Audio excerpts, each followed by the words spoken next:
नमस्कार दोस्तों, हमारी आज की कहानी का नाम है संतुष्टि।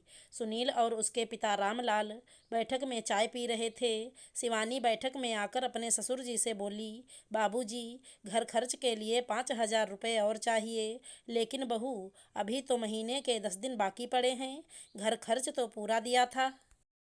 बाबूजी, आपको क्या लगता है मैं फिजूल खर्ची करती हूँ? रुआसा सा मुंह बनाकर शिवानी ने कहा, पिछले हफ्ते जो मामा जी का परिवार आया था रहने के लिए, तो रसोई का खर्चा तो बढ़ेगा ही ना।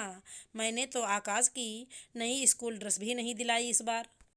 बेचारा छोटी ड्रेस पहनकर ही स्कूल जाता है। अगर आपको मुझ पर विश्वास नहीं है तो घर खर्च के पैसे आप माँ जी को दे दिया करो। अरे नहीं बहू, मुझे तुम पर पूरा विश्वास है। पिछले 6 सालों से तुम ही घर संभाल रही हो। तुम्हारी सास को कहाँ तुम्हारे जितनी समझ है। ये लो 6,000 रुपये। और हाँ, आकाश की ड्रेस भी ले आना। ससुर जी के हाथ से पैसे लेकर शिवानी चेहरे पर विजयी मुस्कान लिए चली गई। उधर पास बैठी शिवानी की सासू माँ सोच रही थी, मेरे भाई भाभी के 2 दिन आने से क्या रसोई का खर्चा इतना बढ़ गया। वो अपने साथ इतनी सारी मिठाइयाँ और तोहफे भी तो लाए थे, उसका जिक्र तो बहू ने नहीं किया। शिवानी की सासू माँ अनपढ़ थी, इसलिए रामलाल उन पर ज़्यादा विश्वास नहीं करते थे। यही सोचकर उन्होंने अपने बड़े बेटे के लिए पढ़ी लिखी बहू लाने का फैसला किया था। शिवानी इंटर पास थी, सुंदर भी थी, इसलिए उन्होंने अपने बड़े बेटे सुनील की शादी शिवानी से करवा दी। वैसे तो शिवानी अच्छी थी, घर में सबसे ज़्यादा पढ़ी लिखी थी और घर के हर काम में निपुण थी। लेकिन इसी बात का फ़ायदा उठाकर वो सासू माँ को हर बात में नीचा दिखाने की कोशिश करती रहती थी। रामलाल ने भी धीरे धीरे घर चलाने की सारी जिम्मेदारी शिवानी पर ही डाल दी। शिवानी जो कहती परिवार वालों को वही सही लगता। शिवानी हर बार घर खर्च के पैसों को कम बताकर किसी न किसी बहाने और पैसे ले लेती। शिवानी की सास को हिसाब करना आता नहीं था और बाकी कोई उससे हिसाब मांगता नहीं था। छुट्टियों में जब भी शिवानी अपने मायके जाती, कोई न कोई सोने का गहना जरूर लाती, कभी झुमके तो कभी अंगूठी।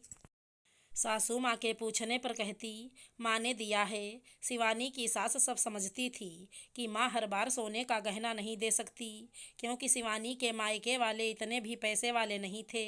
शिवानी के पति सुनील और रामलाल कपड़े की दुकान चलाते थे। देवर आदित्य भी इंटर पास करके दुकान पर बैठने लगा था। अब उसकी भी उम्र शादी के लायक हो गई थी, इसलिए ससुर जी उसके लिए लड़की देख रहे थे। शिवानी को बस यही चिंता सता रही थी, कहीं आदित्य की दुल्हन उससे ज़्यादा पढ़ी लिखी ना आ जाए। लेकिन रामलाल को तो दूसरी बहू भी पढ़ी लिखी ही चाहिए थी। शिवानी ने अपनी तरफ से कोशिश तो की, लेकिन फिर भी देवरानी बीए पास आ ही गई। देवरानी सौम्या बहुत ही समझदार और मिलनसार थी। कार्यकुशलता में वो शिवानी को भी पीछे छोड़ती थी। शिवानी को अपना सिंहासन डोलता नजर आ रहा था। शिवानी अब देवरानी सौम्या को भी दबाकर रखना चाहती थी, लेकिन सौम्या को अंदाजा था कि घर खर्च लगभग कितना लगता है। धीरे धीरे जेठानी शिवानी के द्वारा बार बार और पैसे मांगने पर उसे शक होने लगा। अब वो घर खर्च का ध्यान रखने लगी। अपने पति और ससुर की मेहनत की कमाई को वो कैसे जेठानी जी की तिजोरी में जाने देती। अगली बार जब शिवानी ससुर जी से और पैसे मांगने गई तो सौम्या ने राशन और सामान के लागत की पर्ची लाकर सबके सामने रख दी। घर खर्च सिर्फ 20,000 रुपये था, लेकिन शिवानी को हर महीने 25,000 रुपये दिए जाते थे। ये देखकर सभी का चेहरा फीका पड़ गया।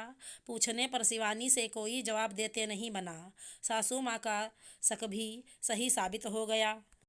वे लोग घर में शांति बनाए रखना चाहते थे, इसलिए अब रामलाल सारे खर्च का हिसाब लेने लगे। शिवानी की सास ने संतुष्टि भरी निगाहों से पहले सौम्या की तरफ देखा, फिर मुस्कुराते हुए शिवानी की तरफ देखा, जैसे कह रही हूँ, बड़ी बहू, अब तुम्हारी तानाशाही नहीं चलेगी। आशा करती हूँ हमारी कहानी अच्छी लगी होगी। धन्यवाद दोस्तों।